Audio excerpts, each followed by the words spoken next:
नमस्कार, आप देख रहे हैं न्यूज 18 राजस्थान और आपके साथ मैं हूं दीपक व्यास। खबरों की शुरुआत करते हैं झुंझुनू से आ रही बड़ी खबर से। नवलगढ़ पुलिस ने कार्रवाई की है। करीब 1 करोड़ रुपए की अफीम नवलगढ़ पुलिस ने जब्त की है। आरोपियों का वाहन भी पुलिस ने जब्त कर लिया है। अंधेरे का फायदा उठाकर आरोपी फरार हो चुके हैं। तो आपको बता दें कि नवलगढ़ की पुलिस ने कार्रवाई की है, जहां पर नवलगढ़ पुलिस ने करीब 1 करोड़ रुपए की अफीम को जब्त यहां पर किया है। आरोपियों का वाहन भी पुलिस ने जब्त कर लिया है। अंधेरे का फायदा उठाकर हालांकि जो आरोपी हैं वो फरार हो चुके हैं। 2 आरोपी थे ये जो मौके से फरार हो चुके हैं, लेकिन बड़ी कार्रवाई से माना जाएगा क्योंकि करीब 1 करोड़ रुपए की अफीम को नवलगढ़ पुलिस ने जब्त कर लिया है। पुलिस को सूचना मिली तो पुलिस ने यह कार्रवाई की। आरोपियों का वाहन भी इस दौरान पुलिस ने जब्त कर लिया, लेकिन जो आरोपी हैं वो अंधेरे का फायदा उठाकर मौके से फरार हो गए।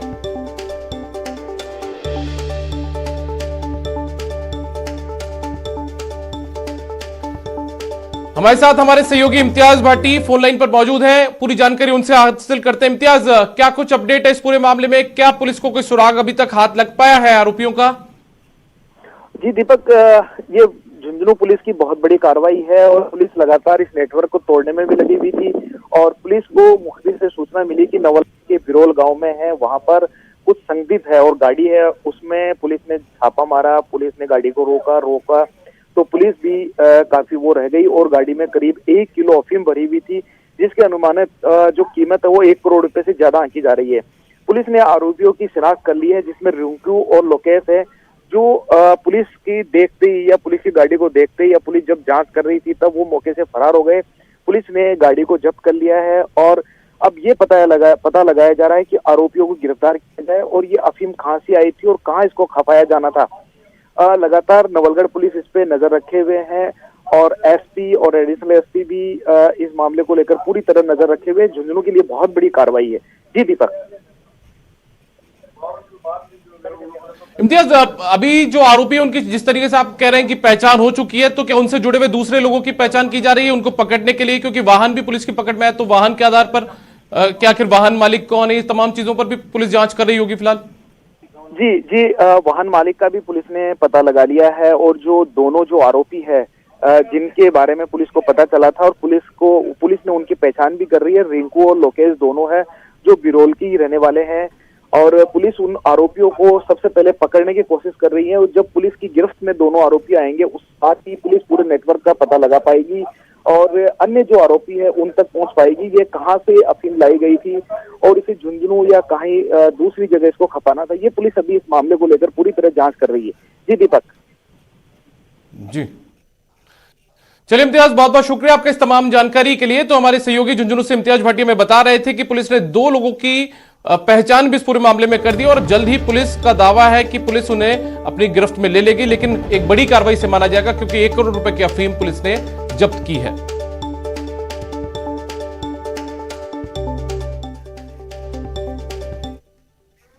जयपुर से इस वक्त की बड़ी खबर मिल रही है, जहां पर सदन से एमएलए के नादारद रहने का जो मामला है उसको लेकर मुख्य सचेतक ने विधायकों को पत्र लिखा है। सदन में पूरे समय उपस्थित रहने के निर्देश इस पत्र के जरिए किए गए हैं।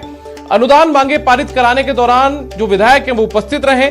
सदन में कांग्रेस विधायकों की उपस्थिति सुनिश्चित हो, बिना बताए अनुपस्थित रहने पर उनके खिलाफ कार्रवाई होगी। मुख्यमंत्री ने भी इस पूरे मामले को लेकर नाराजगी जताई थी, जिसके बाद में मुख्य सचेतक डॉक्टर महेश जोशी ने यह पत्र तमाम कांग्रेस के विधायकों या फिर जो दूसरे विधायक हैं उनको तमाम लोगों को जारी किया है। सदन से नादारद रहने का जो मामला था वो लगातार उठता था, जिसके बाद में मुख्य सचेतक महेश जोशी को ये पत्र जारी करना पड़ा है। उन्होंने कहा है इस पत्र के जरिए कि सदन में पूरे समय जो विधायक हैं वो उपस्थित रहे। अनुदान मांगे पारित कराने के दौरान उन्हें उपस्थित रहना पड़ेगा। सदन में कांग्रेस विधायकों की उपस्थिति सुनिश्चित हो, इसको लेकर ये पत्र महेश जोशी की तरफ से कांग्रेस के विधायकों को जारी किया गया है। इसके साथ ही इसमें ताकीद किया गया है कि बिना बताए अनुपस्थित रहने पर उनके खिलाफ कार्रवाई होगी। दरअसल इस पूरे मामले को लेकर जो विधायक थे उनकी अनुपस्थिति को लेकर, उनके नादारद रहने को लेकर जो मुख्यमंत्री है उन्होंने भी नाराजगी जताई थी, जिसके बाद में मुख्य सचेतक को यह पत्र जारी करना पड़ा है।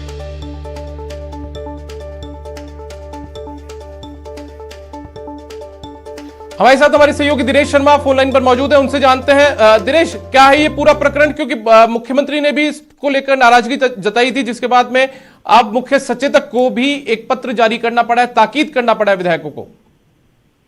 बिल्कुल, देखिए दीपक, ये जो पत्र लिखा गया है मुख्य सचेतक की ओर से और मामला यही है कि सदन में अक्सर इस तरह का माहौल देखने को मिलता है कि सदस्यों की संख्या कम होती है, उसे लेकर विपक्ष जो है बार बार अपनी कई बार नाराजगी जताता है और कई बार जो है कोरम तक का सवाल जो है वो विपक्ष द्वारा उठाया जाता है। तो इसे लेकर पिछले दिनों मुख्यमंत्री ने भी नाराजगी जताई थी। अब जो है मुख्य सचेतक ने एक पत्र लिखा है, ये कड़ी हिदायत दी गई है विधायकों को कि जितने भी कांग्रेस विधायक है, क्योंकि अभी जो है वो सदन में अनुदान मांगों पर चर्चा चल रही है और उन्हें जो है सदन में पारित करवाना भी होता है, लेकिन अक्सर देखने में ये आता है कि विधायक सदन में होने की बजाय जो चर्चा होती है उसे सुनने की बजाय कई बार लॉबी में या चैम्बर में जो है बैठे रहते हैं, मंत्रियों के यहाँ पर चक्कर लगाते रहते हैं। पिछले दिनों स्पीकर ने भी इस पर नाराजगी जताई थी और ये कहा था, सख्त हिदायत दी थी कि वो मंत्री भी अगर जो है उन्हें कम से कम जो है शून्यकाल में जो है सदन में रहना चाहिए और विधायक भी लॉबी और चैम्बर में जाने के बजाय सदन में रहें, चर्चा को सुने ताकि उन्हें कुछ सीखने का भी अवसर मिले। तो इसे लेकर अब मुख्य सचेतक ने पत्र सभी विधायकों को लिखा है जितने भी कांग्रेस के विधायक है और ये कहा गया है उसमें कि सदन में अपनी उपस्थिति सुनिश्चित की जाए, अन्यथा कड़ी कार्रवाई जो है उन पर की जाएगी। चलिए दिनेश, बहुत बहुत शुक्रिया तमाम जानकारी के लिए आपका। तो हमारे सहयोगी दिनेश बता रहे थे कि कड़ी नाराजगी जाहिर की गई है और पत्र के जरिए ताकीद किया गया है कि जो कांग्रेस के विधायक हैं वो सदन के अंदर अपनी उपस्थिति को सुनिश्चित करें।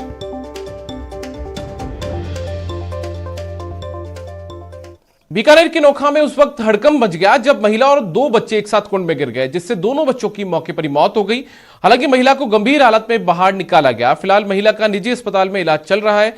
जानकारी मिलने के बाद एएसआई श्रवण राम घटनास्थल पहुंचे और मौके का जो जायजा है वो उन्होंने लिया। घटना के बाद मोहल्ले में अब सन्नाटा पसरा हुआ है।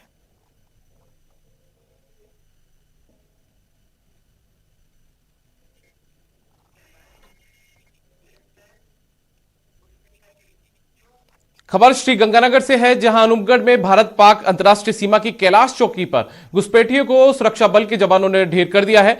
बताया जा रहा है कि कल शाम करीब 7:30 बजे कैलाश चौकी पर तैनात बीएसएफ जवानों ने पाकिस्तानी घुसपैठियों के हलचल को महसूस किया, जिसके बाद जवानों ने घुसपैठियों को सरेंडर करने की चेतावनी भी दी। लेकिन घुसपैठिया वापस पाकिस्तान की तरफ भागने लगा, जिस पर बीएसएफ जवानों ने फायरिंग कर दी और पाकिस्तानी घुसपैठियों को मौके पर ही ढेर कर दिया। वहीं घटना के बाद से रात भर बीएसएफ और पुलिस का सर्च ऑपरेशन भी इलाके में लगातार जारी है।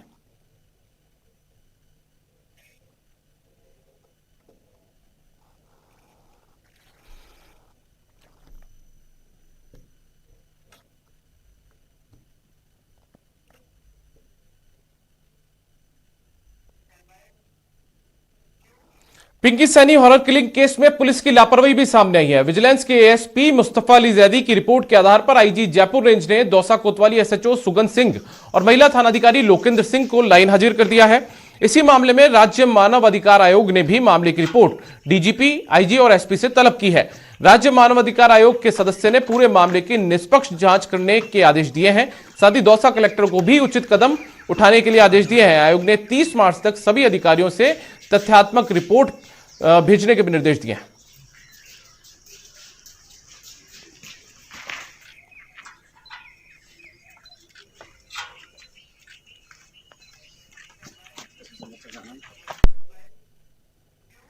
भरतपुर में भ्रष्टाचार निवारण कोर्ट ने 2017 के बहुचर्चित घूसकांड मामले में फैसला सुना दिया है। कोर्ट ने तत्कालीन एसएचओ गोपेश कुमार और उनके रीडर ब्रजेश को 4 साल कैद और 55,000 रुपए जुर्माना लगाया है। दोनों को सेवर जेल भेजने के भी आदेश जारी किए गए हैं। दरअसल इन्हें दुष्कर्म केस में एफआईआर दर्ज करने की एवज में रिश्वत लेते हुए रंगे हाथों पकड़ा गया था।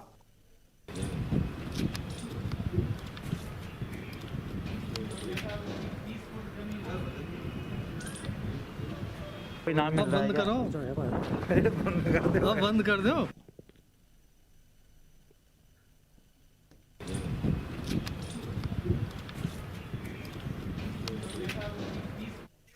खबर हनुमानगढ़ से है, जहां गोलूवाला गांव में इलाज के दौरान दुष्कर्म पीड़िता की मौत हो गई है। बता दें कि 2 दिन पहले गोलूवाला गांव में दुष्कर्म पीड़िता ब्यूटी पार्लर संचालिका घर पर जली हुई मिली थी, जिसके बाद पीड़िता को श्री गंगानगर में भर्ती कराया गया था। वहीं पीड़िता की गंभीर हालत को देखते हुए बीकानेर रेफर किया गया, जहां पीड़िता ने दम तोड़ दिया। मामले में मृतका की नानी ने प्रदीप बिश्नोई पर पीड़िता को जलाने का मुकदमा दर्ज करवाया था।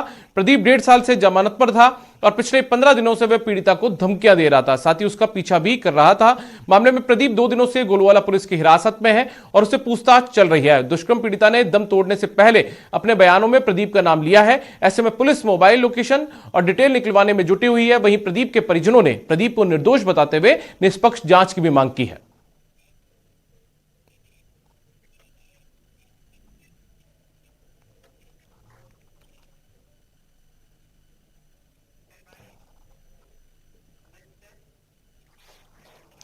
कोटा में खाकी को शर्मसार कर देने वाले कांस्टेबल की करतूत सामने आई है, जिसका वीडियो वायरल हो रहा है। वीडियो में गुमानपुरा थाना इलाके में कांस्टेबल बाइक को छोड़ने के एवज में पैसे मांग रहा है। वायरल वीडियो के बाद कांस्टेबल को निलंबित कर गिरफ्तार कर लिया गया है। बता दें कि कांस्टेबल ने बाइक को अवैध कार्यों में इस्तेमाल का आरोप लगाकर जब्त कर लिया था, जिसके एवज में वो पैसे मांग रहा था और थाने के पास बुलाकर बाइक सवार से 20,000 की डिमांड भी कर रहा था। लेकिन वीडियो वायरल होने के बाद उसकी करतूत सामने आई और अब कांस्टेबल जेल की हवा भी खा रहा है।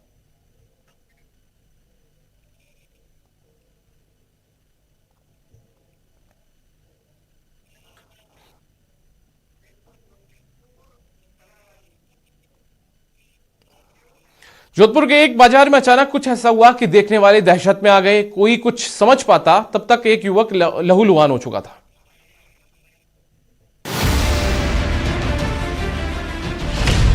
वो सरेआम तलवार लहराते रहे।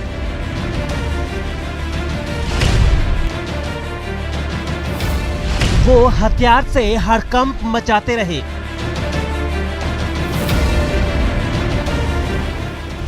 युवक पर तलवार से वार करते रहे।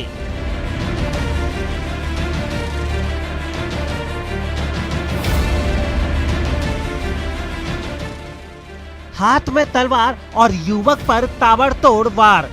जोधपुर की इस सड़क पर जिसने भी इन गुंडों की दरिंदगी देखी वो दहशत में आ गया। तलवार वाले गुंडों को देखकर दूर हटता नजर आया। ध्यान से देखिए, काली टी शर्ट वाले इस बदमाश के हाथों में तलवार थमी है। थोड़ी दूर तक सड़क पर आराम से चलता है और फिर अचानक तेज दौड़ने लगता है। थोड़ी दूर जाकर एक दुकान के बाहर ठहर जाता है और फिर वहां खड़े एक युवक पर कहर बरपाना शुरू कर देता है। उस युवक पर तलवार से ताबड़तोड़ हमला शुरू कर देता है। इस दौरान इसके अन्य साथी लोहे की रॉड और तलवार लेकर वहां पहुंच जाते हैं और युवक पर हमला शुरू कर देते हैं।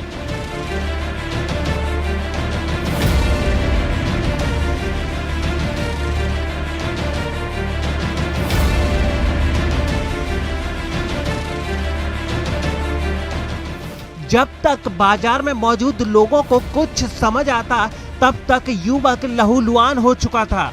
बाजार में लोग मौजूद हैं, लेकिन कोई इन बदमाशों को रोकने की हिमाकत नहीं करता।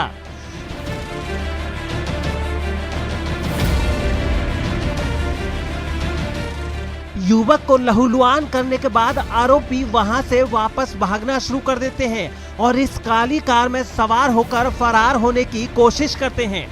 लेकिन भीड़ ने इस काली गाड़ी का पीछा किया और तलवार से हमला करने वाले आरोपी को दबोच लिया और फिर इसकी जमकर पिटाई की।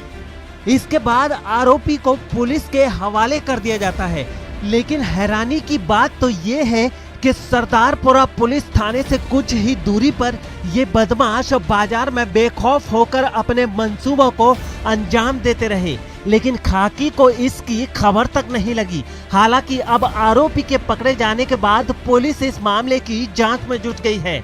ललित सिंह, जोधपुर, न्यूज़ 18 राजस्थान। और बुलेटिन में फिलहाल वक्त एक ब्रेक का है।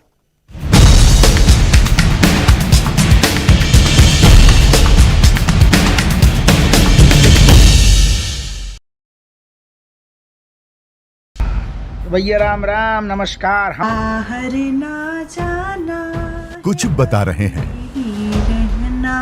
कुछ चेता रहे हैं। आपने लॉकडाउन के दौरान देखा कि हम क्या कर रहे हैं। कोरोना काल में लोग एक दूसरे को समझा रहे हैं। बड़े बड़े लोग वीडियो बना रहे हैं। आप गाना जानते हैं तो गाइए या फिर अपना हुनर दिखाइए। वीडियो बनाइए और हम तक पहुंचाइए और घर बैठे बनिए स्टार।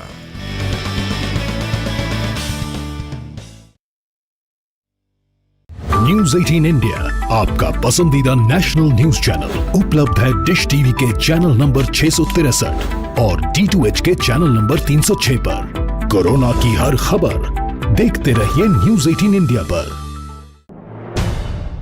अहम है विचार सरकार के फैसलों पर, लोगों का रेजिस्टेंस सड़कों जरूरी है खरी बात हर किसी की भागीदारी पर, आप जो और सवाल उठाने से ही कोई रास्ता बता मिल पाएगा जवाब। उनकी चिंताएं किस तरह की? आप कोरोना से लड़िए, आपके लिए हम करेंगे कोरोना पर हर एक सवाल। प्राइम डिबेट सिर्फ न्यूज 18 राजस्थान पर। सवाल सारे, मुद्दे तमाम, माइक पर सरे आम, होकर ऑटो पे सवार। जब पूछेगा रिपोर्टर आपके क्षेत्र के हर मसले का जवाब मिलेगा बिल्कुल नए अंदाज में। जब आएगा ऑटो में रिपोर्टर, रोज रात 8:26 पर सिर्फ न्यूज 18 राजस्थान पर। जरूरी है कोरोना की हर एक खबर, जरूरी सरकार के फैसलों का असर, सियासत की चाल और इकोनॉमी का हाल जानना जरूरी, बाजार से एग्रीकल्चर और रोजगार की खबर भी जरूरी। इसलिए देखिए जरूरी खबरों का प्राइम टाइम न्यूज 18 प्राइम सिर्फ न्यूज 18 राजस्थान पर।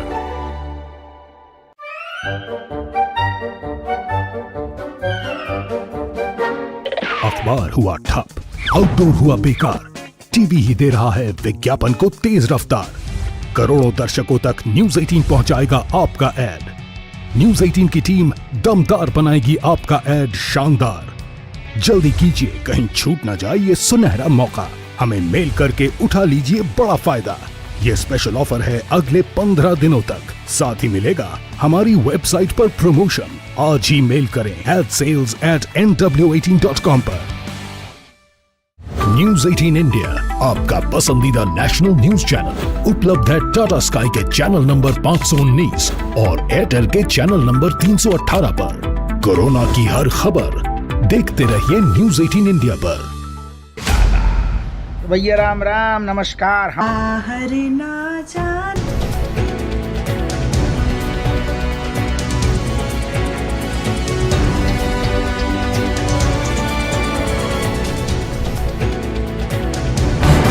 इस न्यूज हेडलाइंस के प्रायोजक पेट सफा आयुर्वेदिक जूस। पेट सफा हर रोग दफा।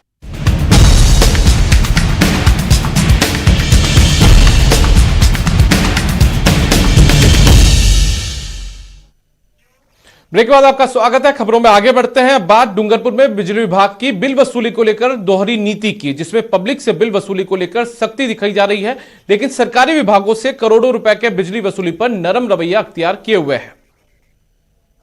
बिजली विभाग की मनमर्जियां, बिल वसूली पर दोहरी नीति क्यों?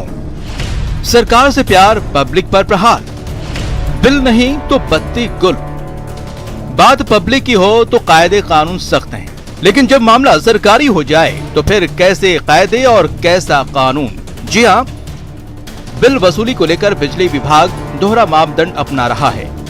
आम पब्लिक का बकाया बिल कुछ हजार हो जाए तो विभाग फौरन एक्शन लेते हुए कनेक्शन काट कर बत्ती गुल कर देता है, लेकिन लंबे वक्त से करोड़ों रुपए बिजली बिल पर कुंडली मारकर बैठे कई सरकारी विभाग से वसूली को लेकर एक्शन नहीं लिया जा रहा। जिले के सरकारी दफ्तरों पर करीब 5 करोड़ 29 लाख रुपए बिजली बिल बकाया है, लेकिन विभाग के अधिकारी वसूली को लेकर सिर्फ कोशिश करने की बात कह रहे हैं। डूंगरपुर जिले में पिछले फरवरी माह से हमने रिकवरी का अभियान चलाया गया था। काफ़ी हमने रिकवरी भी की है। हमारे 98.5% हमने अचीव कर लिया है, लेकिन इसमें कुछ प्रॉब्लम सरकारी विभागों को लेके आ रही है, जिसमें BSNL के करीब 35 लाख रुपए बकाया हैं और म्यूनसिपल टाउन के 3 करोड़ 81 लाख बकाया हैं, जिसमें डूंगरपुर नगर परिषद ने 25 लाख रुपए जमा भी कराए हैं और हम उनसे लगातार प्रयास किए जा रहे हैं कि वे बकाया राशि जमा करावें। आइए आपको बता दें कि इस विभाग पर कितना बिजली का बिल बकाया है। नगर परिषद पर 3 करोड़ 81 लाख 70 हजार बिजली बिल बकाया है। BSNL से 35 लाख 7 हजार बिजली बिल वसूली करनी है। ग्राम पंचायत पर 14 लाख 84 हजार बिजली बिल बकाया है। प्रशासनिक भवन से 5 लाख 63 हजार बिजली बिल वसूली करनी है। पुलिस विभाग पर 2,78,000 बिजली बिल बकाया है। इसके अलावा भी कई और विभागों पर भी 90 लाख रुपए बिजली बिल बकाया है। लेकिन बिजली विभाग ने बिल वसूली पर अभियान चलाकर आम उपभोक्ताओं से 90% से ज्यादा बिल की रिकवरी तो कर ली है, लेकिन सरकारी विभागों से करोड़ों रुपए बिजली बिल वसूली को लेकर कोई योजना नहीं है। ऐसे में सरकारी दफ्तरों पर करोड़ों रुपए की बिजली बिल की वसूली कब तक होगी, इसका जवाब फिलहाल बिजली विभाग के पास नहीं है। मार्च तक बिजली विभाग ने वसूली पर 100% रिकवरी का टारगेट रखा है, लेकिन रिकवरी रेट के आंकड़े तस्दीक कर रहे हैं कि डूंगरपुर बिजली वसूली में पिछड़ रहा है। न्यूज़ 18 राजस्थान के लिए डूंगरपुर से जयेश पवार की रिपोर्ट। अब बात उपचुनाव को लेकर सतीश पूनिया जो कि भाजपा के प्रदेश अध्यक्ष हैं, वो उदयपुर दौरे पर हैं। उपचुनावों को लेकर वो उदयपुर में चर्चा कर रहे हैं। दरअसल प्रदेश की 4 सीटों पर जो चुनाव है वो होना है, उसमें से एक सीट उदयपुर जिले की भी है और ऐसे में सतीश पूनिया उदयपुर के दौरे पर हैं। किसी की पत्नी का फोन आ जाए तो क्या करोगे? मोबाइल बंद करवा रहे हो, जोखिम दिलवा रहे हो उनको। नमस्कार मित्रों, आज मैं उदयपुर के वल्लभ नगर में भारतीय जनता युवा मोर्चे के युवा सम्मेलन के लिए विशेष तौर पर आया हूं। उसके बाद कपासन में नगर पालिका का शपथ ग्रहण है और कल ही प्रतापगढ़ नगर परिषद का शपथ ग्रहण है। उसके बाद मैं माता त्रिपुरा सुंदरी की पूजा अर्चना करूंगा और उसके बाद फिर जयपुर जाऊंगा। आप सबके संज्ञान में है, परिस्थितिवश राजस्थान में 4 उपचुनाव अभी संभावित हैं। यद्यपि चुनाव आयोग को उनकी तिथियां घोषित करनी है,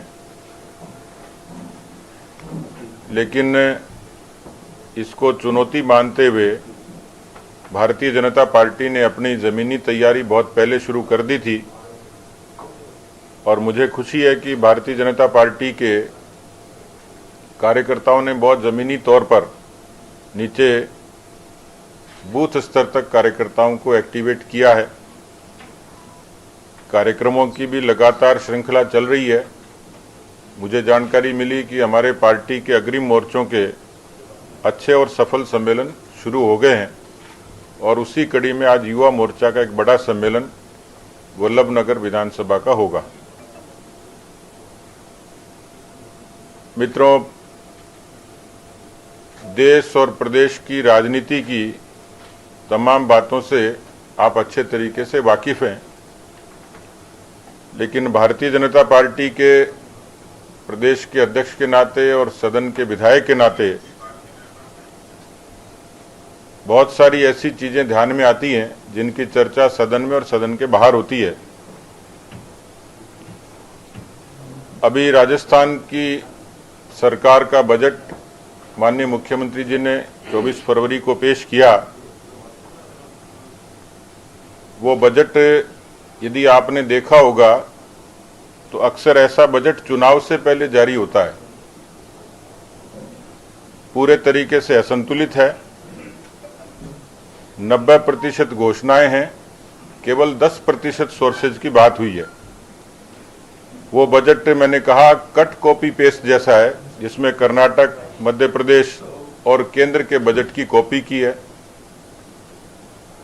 उस बजट में मैंने कहा कि government is pushing the state towards financial emergency. प्रदेश में आर्थिक आपातकाल के से हालत बन रहे हैं, क्योंकि इतने बड़े घाटे का बजट, इतना सारा कर्जा और प्राप्तियों के नाम पे न्यूनता और घोषणाओं का अंबार। मैंने उस बजट का एनालिसिस किया तो 28 जिलों में जो जिलों के लिए 61 घोषणाएं की थी वो भी अभी पूरी नहीं हुई। कुछ घोषणाओं को दोहराया है। उसमें जो तर्क लिया वो कोरोना का लिया, लेकिन आश्चर्यजनक रूप से कई घोषणाएं ऐसी हैं जो उन्होंने 2009 में भी करी थी और अभी तक पूरी नहीं हुई। तो कुल मिलाकर एक असंतुलित किस्म का बजट था। इसलिए मैंने कहा कि वो कॉस्मेटिक बजट था, उसका चेहरा लिपा पुता जरूर था पर नीयत ठीक नहीं थी। इस बजट में जो वादा खिलाफी है, खास तौर पे आपको ध्यान होगा कि राहुल गांधी जी ने 2018 की चुनाव की सभाओं में किसानों के पूरे कर्जे माफी की बात कही। राजस्थान की सरकार ने इससे पहले जो पूर्ववर्ती भारतीय जनता पार्टी की सरकार थी, उसने भी किसानों के कर्जे माफी की बात कही थी, लेकिन वो सहकारी बैंकों के कर्जे माफी की बात थी। इस सरकार ने पूरे कर्जे की माफी की बात कही, राहुल गांधी जी ने कर्जा माफी की बात की, लेकिन केवल 30 लाख किसानों के कर्जे माफ करके, और वो भी कोऑपरेटिव बैंक्स के, नेशनलाइज बैंक और शेड्यूल बैंक के तो हुए नहीं। तो 59 लाख किसान 99,000 करोड़ कर्जे की माफी का आज भी इंतजार कर रहे हैं। आप लोगों के ध्यान में होगा कि रायसिंह नगर, गंगानगर के किसान ने अपनी आत्महत्या का एक लाइव वीडियो जारी किया और उस लाइव वीडियो में ये कहते हुए कि मैं कर्जे से तंग आके अपनी आत्महत्या कर रहा हूं, और इसके दोषी राजस्थान के मुख्यमंत्री हैं। ये एक वानगी है, लेकिन दर्जनों किसानों ने कर्जे से तंग आकर इस प्रदेश में आत्महत्याएं की हैं। इस बजट में, राज्यपाल के अभिभाषण में, बजट 1 में, बजट 2 में इस सरकार ने नौजवानों के साथ बड़ी वादा खिलाफी की। राजस्थान में एक सवाल के जवाब में सरकार ने कहा है कि हमारे यहाँ। और इस बुलेटिन में फिलहाल इतना ही। आप देखते रहिए न्यूज़ 18 राजस्थान। नमस्कार।